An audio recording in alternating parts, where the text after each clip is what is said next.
také rýchle intro o tom, že by vôbec toto prvé video nevyšlo, ale chcel som to jednoducho spraviť a chcel som si už konečne niečo natočiť a vlastne zdieľať takto tipy, konkrétne toto bude tip na pozorovateľňu vidricu, pozorovateľňu zvierat vidrica, ktorá sa nachádza za Borinkou.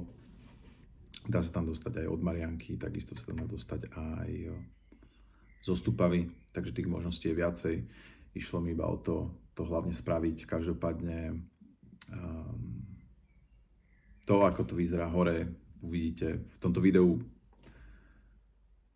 Toho moc extra neuvidíte, pretože vlastne na telefón sa mi podarili spraviť možno 3-4 zábery. A pretože čo som mal outdoorovú kameru, baterka sa mi vybila, úplne som to podcenil celé, takže dávam dokopy aspoň to, čo je. Ale chcem to proste už spraviť po tých rokoch konečne, takže toto bude moje prvé video, veľmi amatérske a trepal som tam 2x3, ale chcel som sa v tom zažiť, ako sa budem vôbec cítiť, takže bude to moje prvé video a uvidím, ako sa to bude vyvíjať ďalej. Chcel by som zdieľať takto s vami viacero miest, ktoré navštívim alebo ktoré objavím a ktoré budem považovať za vhodné, a kde sa aj vy môžete vybrať so svojím psom, kde je to naozaj ideálne pre jeho stimul. A takisto pre vás vlastne celkovo tá súčinnosť všetkého toho, čo sa týka toho, čo to prináša, keď človek vyjde von s obsom kde, takže verím tomu, že vám to bude prospešné. Ja som vždycky bol rád, keď niekto dal tip, kam sa dá vlastne vyskočiť a ísť sa prejsť počas priaznivého dňa. Tak to také rýchle intro a je to, aké to je a už s tým viac nič neurobím. Tú podstatu vám to predá, že sa budete vedieť, odkiaľ sa tam dá dostať, ako to tam plus minus vyzerá a to je vlastne všetko v rámci možností. Takže rekapitulácia, zastavíte za Borinkou, sa nachádza malé parkovisko, tam sa krásne dá odparkovať, prejdete potokom a vyberete sa zelenou označenou trasou. Takže užite si tento môj hokus pokus. Neviem, že či mi toto video nahralo, ale rozprával som v ňom, aký mám ďalší epic fail, čo sa týka dnešného dňa a prípravy. Tak to pre istotu zopakujem tu, keby mi to video neuložilo náhodou. Pretože... Von! Poďme ku mne!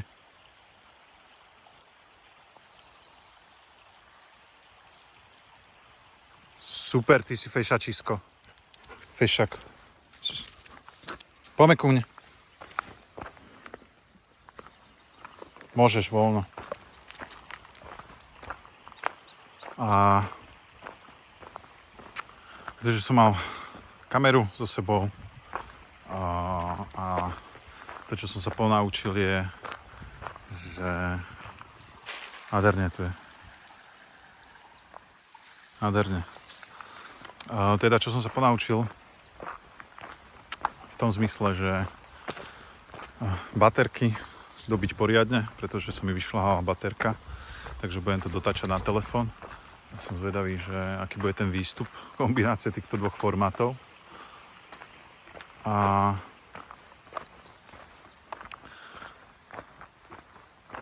zobrať si tie baterky minimálne, takže nabiť obidve a zobrať si ich 2, takže dneska je to trošku takzvané fopa.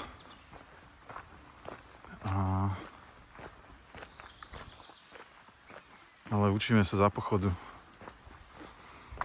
Každopádne, to, čo som chcel ešte prezdieľať, je to, že ak sú tu ľudia, alebo teda ak to budú sledovať nejakí ľudia, toto prostredie tohto lumpa. Tak ide o to, že ja som bol typ, ktorý veľmi rád chodil a vždy som bol zadýchaný. A ako náhle som začal pracovať funkčne s dýchom, tak sa to celé zmenilo. Budem o tom rozprávať viacej. Brutál fopa, ale vybíja sa mi už aj telefon. Ale za chvíľu sme teda tam. A to je vidno krásne. A som teda zvedavý, že čo to bude, až to bude, keď tam budeme.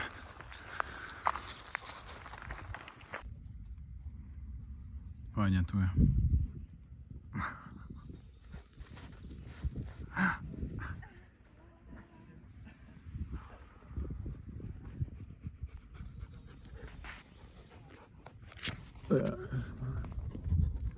Dobrý spotík. Len príjemná cesta sem. Ticho, svätý pokoj.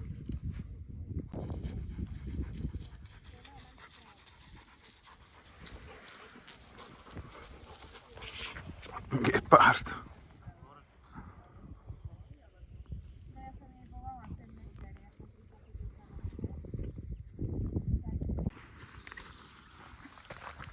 Tak už sa vracame naspäť a bolo to skvelé spočinutie, tak by som to definoval. A všetci ľudia takí milí, prívetiví a každý, že hej, Weimar, bože, aký krásny pes. A mega som si to užil, tá trasa smerom tam, na tú pozorovateľňu, neviem, či je to správny výraz, tak bola fajn, bola pestrá, bola zelene, nebola vôbec náročná, taká akurát som na to myslel, že by som sa chcel vrátiť vlastne k tomu dýchu a ako som vždycky fúňal, keď ja som niekde chodieval a ako ma pálili vlastne nohy a boleli. A vlastne keď som pol roka dozadu začal študovať Butejko, funkčné dýchanie, tak mi to dalo všetko zmysel, že keď si človek vybuduje tú toleranciu na oxid uhličitý, tak potom neskutočne veľa symptómov ako odchádza. A ja keď som vždycky išiel dakde, či sme išli ako skupina, ako nejaká smečka, takto do prírody, tak ja som vlastne fučal vždycky. Vždycky som potreboval mať zastávky. Teraz som vlastne po pol roku v takom štádiu, že kráčam 3 hodiny a ten terén sa mení, že to není iba rovno. Takže vôbec nemám potrebu sa vlastne dodýchavať. Takže, a to je jeden iba zo symptómov, čo mi odišiel. A vnímam, že sa mi výrazne zvýšila kvalita. A celkovo, čo sa týka, nazvime to teda kondičky, alebo fyzičná. A takisto vlastne aj toho prežitku. Človek takto ide von. Takže ktokoľvek, kto mal podobné symptómy ako ja, tak takže bol zadýchaný, dýchal, musel sa zastaviť veľmi často. A boleli ho nohy. Tak keď vybudujete tú toleranciu na oxid uhličitý, tak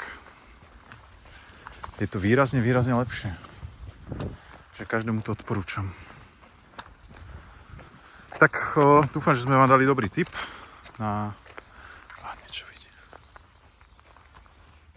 Čo tam je?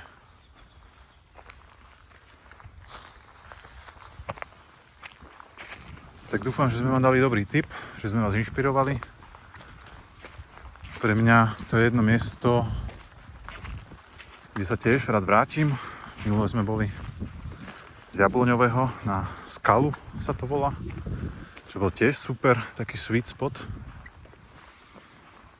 A toto určite tiež. Ďalšiekrát si to možno dáme. Napríklad z Mariánky, alebo od niekiaľ inekaďal. Takže tak, cestujte so psom.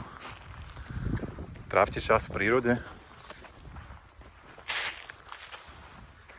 V tichu. A v pohybe a život bude o mnoho lepší. A kvalitnejší a živší. A pestrejší. A keď máte psa, tak nemrhajte tým časom a objavujte ten svet a nové miesta a zbierajte spoločné zážitky. Čas beží rýchlo a obzvlášť pri psoch majú o mnoho kratší. Tak nech nič neľutujete, nech nič nebanujete a nech máte veľa tých spomienok. A predovšetkým taký ten si aj vedieť dopriať taký, ja to nazvám celotelový vlastne preplach. Aj celoduševný. Čo sa týka toho, keď takto si človek vyhradí aspoň raz do týždňa pár hodín. Také vyvetranie tej hlavy, čerstvý vzduch, regulácia nervového systému. Pes, aj nehovorím, že pes, aký bude spokojný Moon, že keď sa vrátime dom, tak zase ho povypína a v kľude bude spať, regenerovať. A je to skvelý vlastne balans, že tie polarity sa mi páčia, že vlastne Moon je vystimulovaný, spokojný, však sa to páči, keď je taká mimika vlastne, že tí psi majú vlastne tú mimiku takú a na ňom to je fakt vlastne vidno, že je spokojný. Takže preto úplne pecka.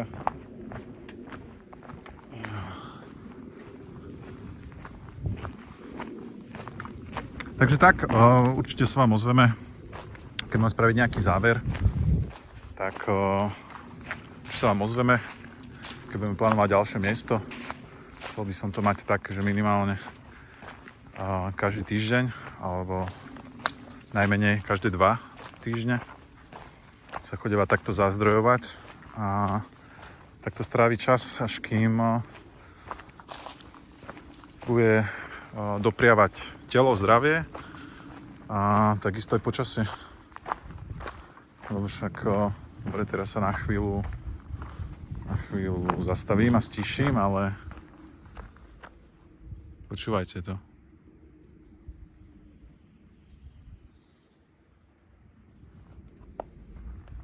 Skvelé, ne? Dobre, čavce, mravce. Vidíme sa na ďalšom mieste.